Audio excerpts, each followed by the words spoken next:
हाय आरो गासैखौबो आं नोंथांमोननि गेजेराव मोनसे खावलायनो सानदों जे दा बावैनो जोंनि माखासे फरायसानिफ्राय जानानै माखासे बनारगावनिफ्राय जानानै माखासे बिथांमोना बेयाव मोनसे फेसबुकआव नटिस होदों आरो गासैबो जोंनि बे कभिड-19 खौ नोजोर बोनानै मा बे हाल सालाव आरो मा प्रब्लेमाव दिनै बिनि गोनांथियै जोंनि थासारिखौ बेयाव फोरमायदों आरो नोंथांमोना नैबे भिडिअखौ नायलांगोन आरो नोंथांमोना आं ससे फरायना होलांगोन आरो लोगोसे उनाव भिडिअबो दं नोंथांमोना फुरा नायलां बे नोंथांमोननि थाखाय गोनां आरो नोंथांमोना खोनासंनानै नियम बायदि ससियेल डिस्टेन्सखौ मानिगोन होननानै आं नोंथांमोनसिम आसा खालामो जे आंबो बेयाव सापर्ट थानांगोन होननानै दा आं नोंथांमोननि सिगाङाव फरायनो सानो होनबाबो बे गोनांथार बेयाव लिरनाय दङ जे कर'ना भाइरास कभिड-19नि नैथि दोहौजों मुलुगजों लोगोसे भारत हादरनि खना खनला जायगाफोरावबो कर'ना भाइरास कभिड-19नि साग्लोबसारनाया सानफा एफा गिख्रंथावनिफ्राय गिख्रंथावसिन महर लाबाय। बेखौनो नोजोर बोनानै दुलाराय बर' फरायसा आफाद बर' हारिखौ कर'ना भाइरास कभिड-19निफ्राय सांग्रांथियै थानो थाखाय आरो सन्देरजानायनिफ्राय रैखा मोननो थाखाय गामियारि बर' रायजो राजाफोरखौ सांग्रांथि होनायनि थांखि आरो नोजोरजों बनरगाव दख'रा दुलाराय बर' फरायसा आफादनिफ्राय मोनसे गोनांथार फोसावनाय हाबाफारि लानाय जादों। फारसेथिं गुदि गेजेर गोजौ फरायसालि फरायसालिमा आरो बुहुम फरायसालि बायदिफोरा बन्द थानायखौ नोजोर होनानै गासै थाखोनि फरायसाफोरखौ न'आवनो थानानै गाव गावनि फरा बिजाब एबा सोलोंथाइखौ लानो थाखाय खावलायनायजों लोगोसे गासै दिन्थिगिरि एबा बिमा बिफा बिथांमोनहाबो गाव गावनि गथ'फोरखौ फरायनाय बिथिङै नोजोर होनो थाखाय दुलाराय बर' फरायसा आफादनिफ्राय खावलायहरनाय जाबाय जाहाथे कर'ना भाइरास कभिड-19नि गेजेरजों जोंनि बर' फरायसाफोरा सोलोंथाइ बिथिङै उन जानो गोनां जाया। नोंथांमोना भिडिअखौ नायलांदो।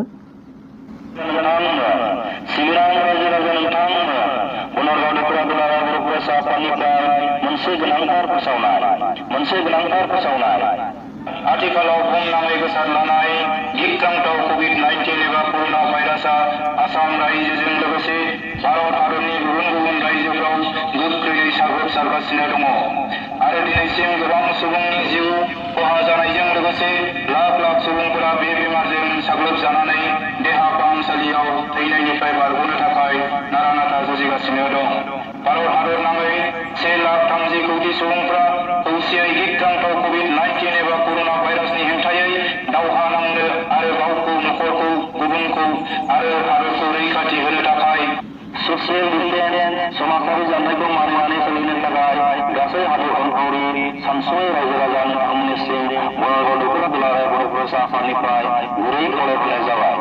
कर'ना भाइरासनि साग्लोबसारनायनिफ्राय उदां मोननो गावखौ सांग्रां आरो गुबुनखौबो सांग्रां खालामनो थाखाय बनरगाव दख'रा दुलाराय बर' फरायसा आफादनिफ्राय खावलायहरनाय जाबाय। आसाम सरकारा फैगौ 1 मे 2021 इं अक्ट'निफ्राय 18 बोसोर बैसोनि आरो बिनि बांसिन बोसोर बैसोनि सुबुंफोरनो भेक्सिन होनो थाखाय फोसावबाय। बेनिखायनो भेक्सिनखौ साफ्रोमबो रायजो राजा नोंथांमोनखौ लानो थाखाय दुलाराय बर' फरायसा आफादनिफ्राय गले गले खावलायनाय जाबाय। आसाम सरकारा माखासे जिल्लाफ्राव गुदि फरायसालिनिफ्राय लानानै थाखो 8 सिम फरायसालिफोरखौ बन्द खालामनो थांखि लाबाय। बेनिखायनो दिथागिरिजों लोगोसे साफ्रोमबो फरायसुला फरायसुलिफोरखौ न'आवनो थानानै मोजाङै गावनि फराफारिखौ फरायनो थाखाय दुलाराय बर' फरायसा आफादनिफ्राय साफ्रोमबो फरायसा बिथांमोनखौ खावलायनाय जाबाय। कभिड-19 बेमारनि थाखाय आसाम सरकार आरो जिल्ला बिफानगिरिफोरा खानानै होखानाय नेमखान्थिफोरखौ रोखायै फालिनो थाखाय बयबो रायजो राजाफोरखौ दुलाराय बर' फरायसा आफादनिफ्राय खावलायनाय जाबाय। कभिड-19 बेमारनिफ्राय बारग'नो थाखाय सेनिटाइजारजों खनले खनले आखाइ सुनाय, मास्क गाननाय, समाजारि जानथायखौ मानिनानै सोलिनाय आरो गोनां जाब्लासो न'निफ्राय बायजोआव ओंखारनाय नेमखान्थिफोरखौ रोखायै फालिनो थाखाय गासै रायजो राजा नोंथांमोनखौ दुलाराय बर' फरायसा आफादनिफ्राय गले गले खावलायनाय जाबाय। गोजोन्थों। आरो दंबायो। दुलाराय बर' फरायसा आफादनिफ्राय मोनसे गोनांथार फोसावनाय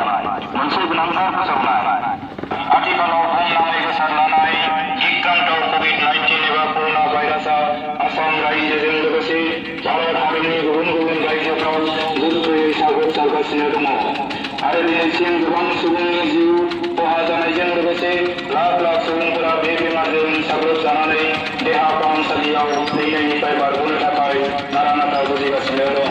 भारत हादरनाङै 1,30,000 कौटि सुबुंफोरा खौसेयै गिख्रांथाव COVID-19 एबा कर'ना भाइरासनि हेंथायै दावहा नांनो आरो गावखौ, नखरखौ, गुबुनखौ आरो हादरखौ रैखाथि होनो थाखाय ससियेल डिस्टेन्स समाजारि जानथायखौ मानिनानै सोलिनो थाखाय गासै हादर अनफावरि सानसुमै रायजो राजानो आंनिसिम गथ'फोर दुलाराय भारतबर्ष आफादनिफ्राय गुरै खावलायहरनाय जाबाय। कर'ना भाइरासनि साग्लोबजानायनिफ्राय उदां मोननो गावखौ सांग्रां आरो बयखौबो सांग्रां खालामनो थाखाय गथ'फोर दुलाराय भारतबर्ष आफादनिफ्राय खावलायहरनाय जाबाय। आसाम सोरखारा फैगौ 1 मे 2021 अक्ट'निफ्राय 18 बोसोर बैसोनि आरो बिनि बांसिन बोसोर बैसोनि सुबुंफोरनो भेक्सिन होनो थाखाय फोसावबाय। बेनिखायनो भेक्सिनखौ साफ्रोमबो रायजो राजा नोंथांमोनखौ लानो थाखाय दुलाराय बर' फरायसा आफादनिफ्राय गले गले खावलायनाय जाबाय। गुबुन गुबुन रायजोफ्राव गोख्रैयै साग्लोबसारगासिनो दङ आरो दिनैसिम गोबां सुबुंनि जिउ खहा जानायजों लोगोसे लाख लाख सुबुंफोरा बे बेमारजों साग्लोबजानानै देहा फाहामसालियाव थैनायनिफ्राय बारग'नो थाखाय नारा नाथा जुजिगासिनो दं।